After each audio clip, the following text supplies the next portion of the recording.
नमस्कार फ्रेंड्स, मैं आज आपके लिए फिर मालती जोशी जी की एक कहानी खेल और खिलौने सुना रही हूँ।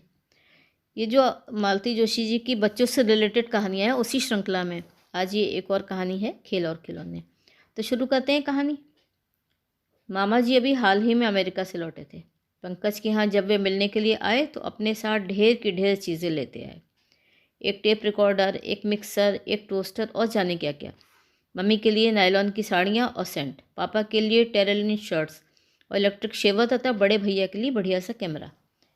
पंकज और मम्मी भी घाटे में नहीं रहे थे। पंकज के लिए एक रेलगाड़ी थी जो पटरियों पर चलती थी और चलते समय विटकल विटकल वाला गीत भी बजता। मम्मी की गुड़िया भी बहुत प्यारी थी। इतनी बड़ी थी कि पड़ोस की आंटी के बबलू की तरह थी।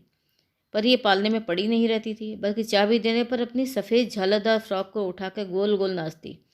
नाचते हुए उसके भूरे सुनहरे बाल और नीली नीली आंखें और भी सुंदर लगती।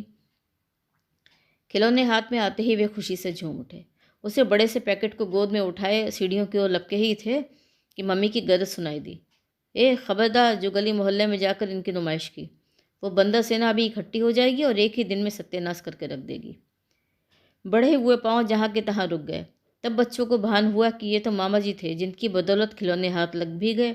मम्मी का वश चलता तो कब से अलमारी में बंद हो गए होते, और तभी निकलते जब मम्मी की सहेलियों के सामने उनका प्रदर्शन होता। खिलौने मिल गए हैं, इसी को गनीमत जानकर बच्चे घर में ही खेलने लगे।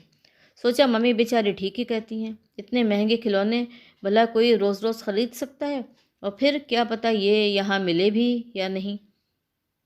सच देखा जाए तो खिलौनों की खुशी आधी रह गई थी। मामा जी के अमेरिका जाने की बात को लेकर अक्सर पंकज क्लास में रौब झाड़ता था। उनके लौट कर आने की भी उसने बड़े हर्ष और गर्व के साथ घोषणा की थी। तब से सभी दोस्तों को उत्सुकता बनी हुई थी कि मामा जी पंकज के लिए क्या लाएंगे। पंकज जब तक स्कूल में होता रेलगाड़ी का रहस्य मन के बाहर आने को कुलबुलाता रहता, पर मम्मी की डांट का डर तो सिर पे हमेशा सवार रहता था। मम्मी तो इन दिनों गुड़िया की ही होकर रह गई थी। मम्मी ने कई बार गुड़िया को ढंग से सहेज कर रख देना चाहा, पर पम्मी के आगे एक न चली। फिर भी पम्मी की खुशी जैसे अधूरी थी। वो रीता, अंजू, बबली, सुषमा सबको गुड़िया दिखाना चाहती थी। उनकी प्रशंसा सुननी चाहती थी। उनकी ललचाई आंखों में ईर्ष्या की चमक देखना चाहती थी। पर मम्मी की वजह से ये सब कुछ नहीं हो पा रहा था।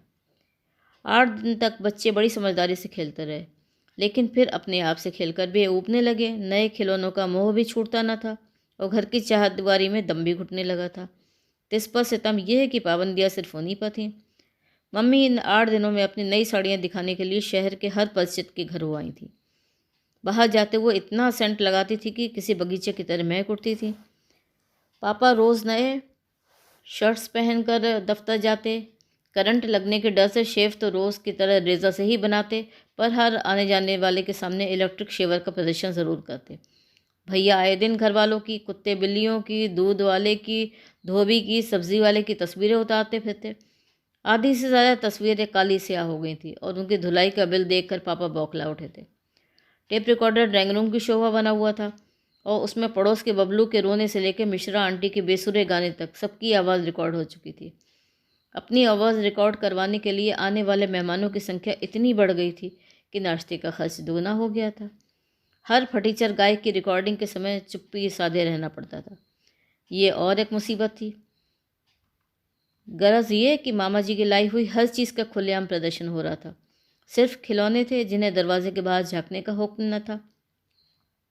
उस दिन मम्मी रोज़ की तरह किसी रिश्तेदार के यहाँ गई हुई थी। पापा दफ्तर में थे और भैया कॉलेज में। ऑनलाइन क्लियर जानकर पम्मी गुड़िया को लेकर गैलरी में जा खड़ी हुई। नीचे मिश्रा जी के आंगन में बच्चों की हमेशा की तरह हुड़दंग मच रही थी। पम्मी आजा, नदी पहाड़ खेलेंगे, रीता ने चिल्ला कर कहा।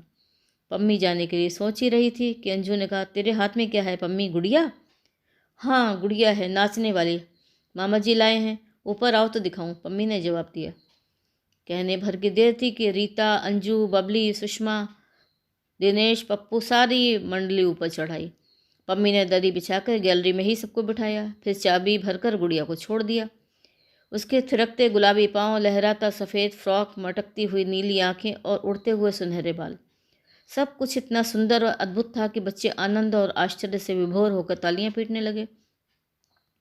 उनके उस आनंद को देखकर पम्मी ने एक अपूर्व संतोष का अनुभव किया। दर्शकों के बार बार आग्रह करने पर गुड़िया को एक बार फिर नाचना पड़ा, फिर एक बार और फिर एक बार। पंकज दरवाजे में खड़ा था। पम्मी की गुड़िया की लोकप्रियता वो सह नहीं सका। चुपके से अपनी रेल उठा लाया और फिट करने के बाद बोला, इधर देखो मेरे पास क्या है। बस सभी की आंखें उधर हो गई। अरे ये तो सचमुच की रेल है। अरे ये तो गाती है। देख तो पटरियां भी हैं बिल्कुल असली जैसी।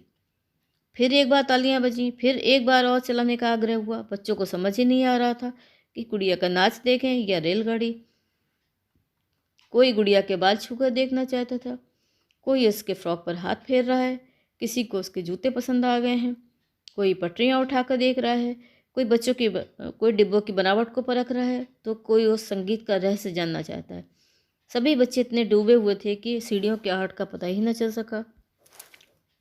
ये क्या हो रहा है? मम्मी की गरजदार आवाज़ ने सबको धरती पर ला खड़ा किया। कर ली ना भीड़ इकट्ठी? सारी चीज़ों का कल्याण कर लोगे तभी तुम लोगों को चैन आएगा। लाख छोटे थे पर बच्चे मान अपमान खूब समझते थे। पलक झपकते ही सारी गैलरी खाली हो गई। पंकज और पम्मी चुपचाप खिलौने समेटते रहे और मम्मी की डांट सुनते रहे। काफ़ी देर तक पम्मी कमरे में गुमसुम बैठी रही। एकाएक रेल की सी ऊंची सीटी ने उसके कान खड़े कर दिए। गैलरी में आकर देखा, मिश्रा जी के आंगन में लोहे के बड़े से पलंग पर सब चढ़े हुए हैं। उमेश ड्राइवर बना सीटी मार रहा है। पप्पू गार्ड बना हुआ चंदी की झाड़ियों को दोनों ओर से हाथों से हिला रहा है। रीता, अंजू, बबली सबके सब पैसेंजर बने हुए। रेलगाड़ी का नशा शायद बच्चों के दिमाग पर अब भी सवार था। पम्मी का मन नीचे जाने के लिए ललचा उठा, पर उसके पैर वहीं जम कर रह गए। क्या वे लोग उसे खिलाएंगे भी? पम्मी, रेल में चलोगी?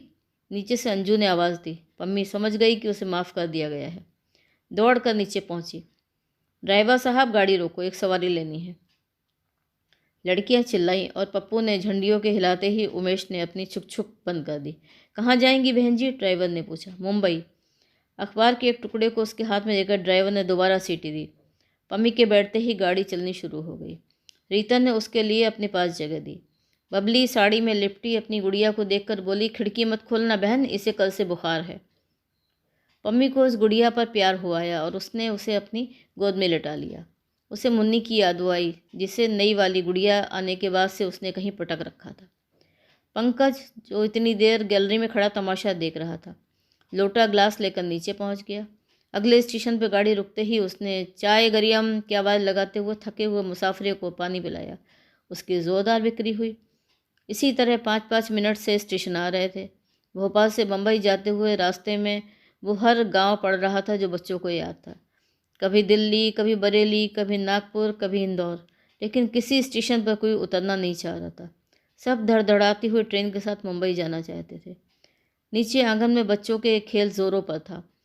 ऊपर कांच की अलमारी में बंद गाने वाली रेल और नाचने वाली गुड़िया उस खेल को हसरत से देख रहे थे। तो ये थी आज की कहानी, खेल और खिलौने। कहानी सुनने के लिए आप सबका बहुत बहुत धन्यवाद। अगर कहानी पसंद आई हो तो मेरा चैनल सब्सक्राइब ज़रूर कर लीजिएगा।